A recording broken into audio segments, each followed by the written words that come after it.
What's up? So, may Bisayas ba? So, thank you sa mga nag-like, share, and nag-subscribe. So, padayon sa pag-share, like, and subscribe. Kung naman yung mga dapat i-suggest, comment lang below sa atong video. So, we will be talking about sum and product of the product of the roots of quadratic equation. So, kung siya gamit to nato sa pangita sa quadratic equation kung tagaan tag mga roots. Anyway, God bless and what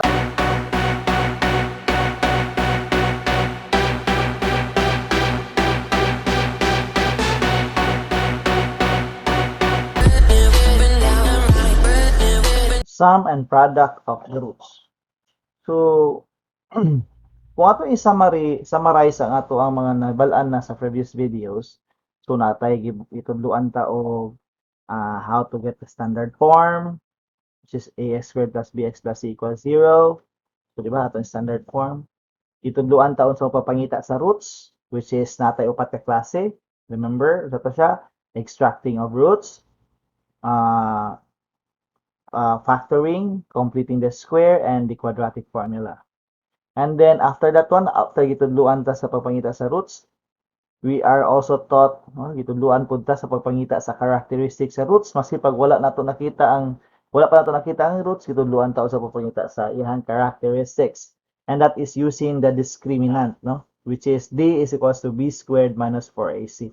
So kung gusto to ninyo makita to akong mga gipang-mention nato sa itong mga previous videos. Now this time is ang atong gitawag atong sum and product of the roots. Unsay relationship niya?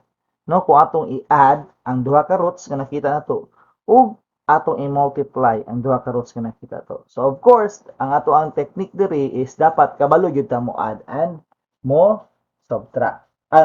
Mo add and subtract or and mo multiply sa ato ang roots.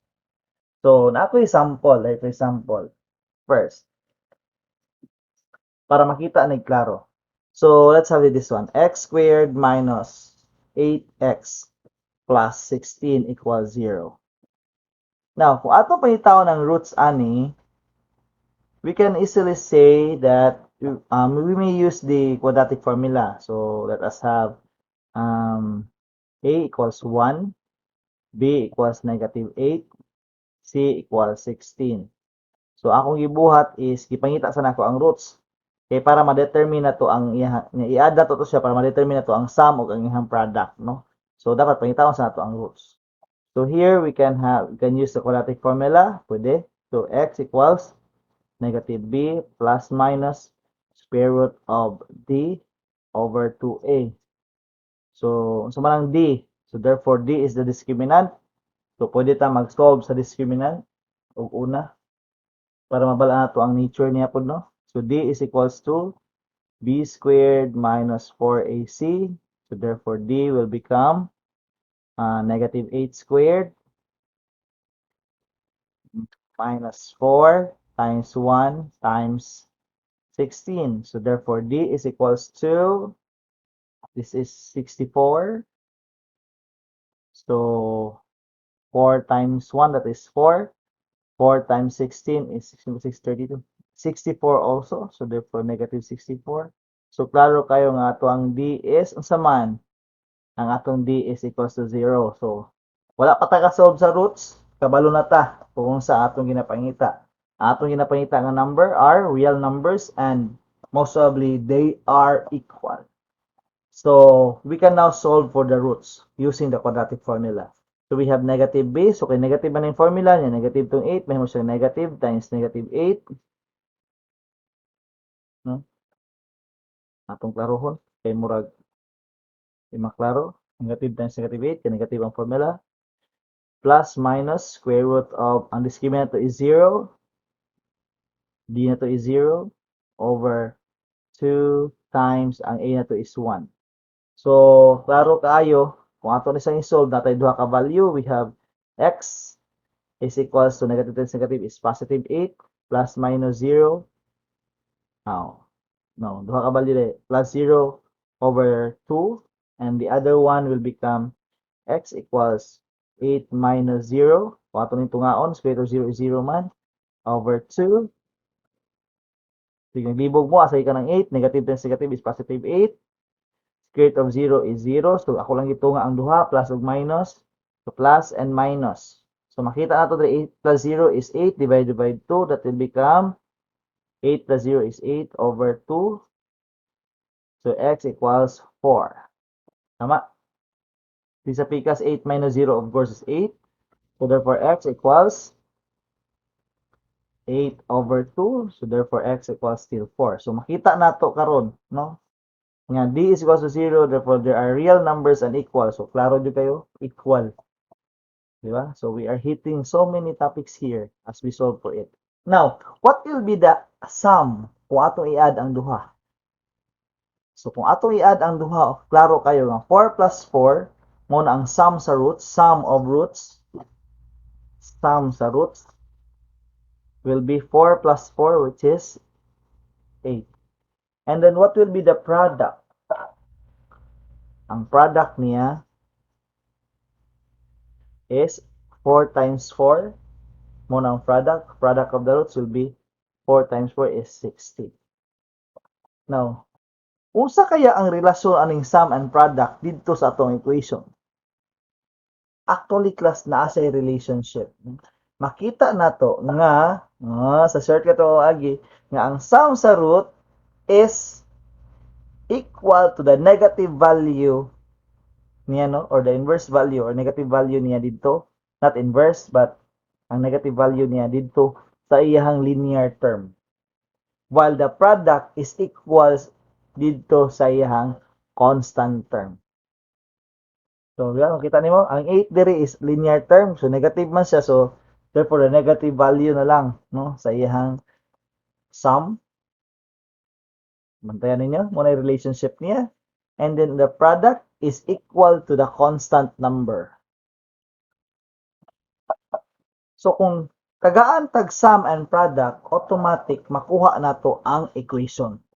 Kung tagaan tag roots, automatic makuha nato ang equation by knowing the sum and the product. So ingana ka importante ang atong gitawag nga sum and product of the roots. When we get the sum and the product of the roots, we can always identify that it is somewhat related to the standard form of the equation itself. No? So, hope nga namoy na balaan sa to ang sum and product. And let's have another example para klaro kayo. Halimbawa, tagaan tag roots. Root number 1 is 3 and root number 2 is 5. So, if x equals to 3 and x equals 4, remember these are the roots, no? Ako ganina ka, tumutong ipangita ang roots, karon gitagaan na ta dito og roots. So, if x equals to 3 and x equals to 5, those are the roots. Mga roots ni siya. What will be the sum? Klaro kayo ang sum. The sum will become ang sum 3 plus 5. That will become 8. And what will be the product? Ang sum product. The product will become 3 times 5, that is 15. So, simple kay papangita sa sum and product of the roots. Now, what if mangutana siya, unsa ang equation? By knowing the sum and the product, you can easily get the equation. So, always remember the negative value of the sum is always the linear term, and then the product is equal to the constant term. So, therefore, kung pangitaon nato ang iyang standard form ani, we can easily say that it will become x squared minus, kay negative man, 8x plus 15 equals 0. So, dali ra kay pagpangita sa quadratic equation kung kabalo ka sa relationship sa sum and product dito sa standard form. So, always remember, ang standard form will become, ang iyang sum is the negative value of the linear term, ang iyang product is equal to the constant term. No? So, kung atong i-generalize na siya, kung mag-create sa iyang quadratic equation, kung makabalo ta sa sum niya and product, dali ra kayo, no? The formula will become x squared minus the sum x plus the product. So, ana lang, para makita nimo. Once you know the sum and the product, you can easily get the equation itself. Di ba? Sum. Ang sum niya is 8 man niya. Negative value man na siya. So, negative 8x. And then product is always equal to the constant. So, let's have another one para masabtan jud maayo. How about tagaan kag roots nga like example, x equals negative 2 and x equals negative 6. Unsa man nato ang roots sum rather. The sum will become negative 2 plus negative 6, that will be negative 8. Tama? And then the product will become, what is negative 2 times negative 6? That is positive 12. So, dali na papangita ang sum and product. Now, if ang pangutana is, what will be the equation? So, ato itong sundo ng equation, ang formula. Remember, the formula is x squared minus sum, another and variable ng x, plus the constant, which is the product, equals 0. If that is the case, pwede na to makita ang ato ang quadratic equation by following the format. So, x squared is walat lang na, minus, atong sum is negative 8 man, so minus negative 8x, plus, ang atong product is 12 man, plus 12 equals 0. So, what is negative 8 times negative times negative 8? So, that will become x squared. Negative times negative is positive 8x plus 12 equals 0. So, nakita na nato ang equation. Kung tagaan mo duha ka roots, just find the sum and the product and easily you can get the equation itself. So, I'm hoping na nabalaan ninyo ang relationship sa atong sum and product of the roots dito sa atong equation. Ingana lang ka simple pagpangita sa quadratic equation as long as kabalo ka sa mga roots, no? So, hope na mo na learn. Continue to subscribe, share, like, comment on the video. And then, daghang salamat po. God bless.